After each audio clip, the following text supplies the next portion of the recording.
Everybody here with Mona Sheikh, who's been Anything Can Happen.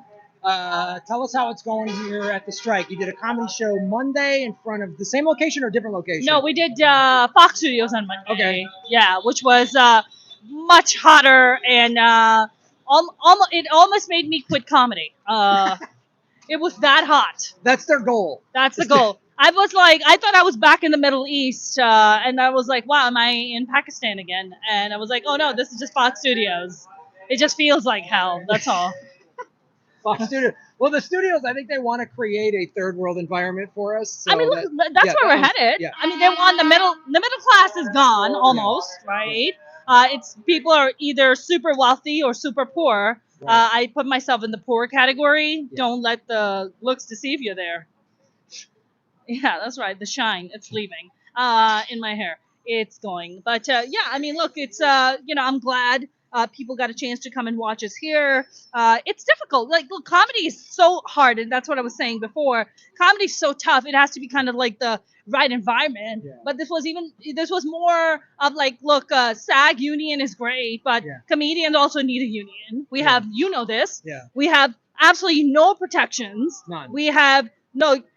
Comedy club can book us whenever they like. They can pay us if they like to. Harassment, mental health issues, drug addictions. I mean, the comedy world is plagued with a lot of problems. And it's similar to SAG-AFTRA in the sense that if you're a big name act that's a big draw, you have power and leverage. Yeah. But if you're just a working class comic who has a little bit of a following and you're dependent upon the clubs for work, you're dependent upon the clubs to help fill the room, you can't fill the room all on your own. Yep. We have no rights. You only have leverage as a comic as if you can sell a lot of tickets. That's right. And so even if you're an accomplished comic with TV credits and you know how to work a room, it's still really challenging for us. Not to mention all the other issues you pointed out. Yep, absolutely. I mean, right now, writers are coming and taking jobs from comedians at comedy clubs because they have time on their hands, right? They're coming and doing the job that we should be getting, but I'm not going to hold that against writers. I get it. It's, hopefully it's a more of a temporary situation. But, besides that, I mean, I'm just very happy that, LA Times came and covered our event on Monday at Fox Studios. And they wrote this article and the tagline the opening line is exactly what I said, which is it's high time that comics got their own union. Yeah. And we do need our own union. Like strippers got their own fucking union. Are you kidding me? Like, titties and asking at coverage and we can't. I know. This is bullshit. I know. And it's I mean, I remember being in Chicago in the early 90s and we tried to start a union in Chicago and it was hard to do. And it's What was the one biggest challenge you faced when you tried to start a union in Chicago? What was that one big challenge for you? Well, some of the comics were loyal to the clubs and they didn't understand solidarity. Were these super established comics or were they mid-level comics? Mid-level comics. And they just don't want to go against the whole thing. Yeah. Because they thought that they were going to lose spots and clubs were going to get pissed off at them. Yeah. Yeah. And it was like they didn't. And I remember we had a couple of rallies, like all these comics and we were trying to do it. And it was amazing to see all of the solidarity and then just to see who would. It's one of the challenges of being a comedian because to be a comedian, you have to be sort of you're kind of a natural loner. Yeah. We're all sort of loners. So it goes against our instincts to join, even though it would behoove us to create a union. But I have to slightly disagree with you. Okay. So what is it that comedians do if we meet at a random party? Comedians always huddle together. Yeah, always. We always find each other. So maybe we are loners when it comes to maybe the pedestrians, but we're not such loners when it comes to hanging out with each other. It's always better for us to hang out with each other. Yes. I mean, 100%. We all have friends that aren't comics, but we all know what it's like when you see a comic at a party and you're the only two comics there. You just gravitate because you're like, this person I can make jokes with it, they'll get it, and the other people won't. Also, they'll understand your crazy quirkiness, while other people are probably going to walk away and probably get restraining orders, Yes, we don't have to get restraining orders against each other. Because we're just like, oh my God, I think you're going to be a lot crazier than me today, or I might be a lot crazier than you today. I mean, look, you and I were at that Malibu event, remember, a few weeks back?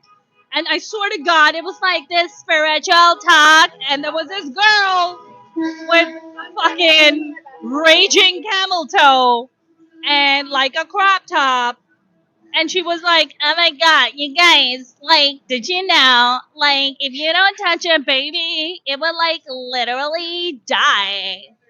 And I was like, "I am fucking dying listening to you. My ears are dying." That was such a classic comedy moment. It's just like wellness, spiritual, everyone's being nice, and you and I are in the corner making fun of everybody. Everybody. We were literally in the corner just roasting everyone, just going down the line. Doing the thing that I've been doing, I'm sure you've been doing since I was 15, as I've been in the corner at a party Yes. making fun.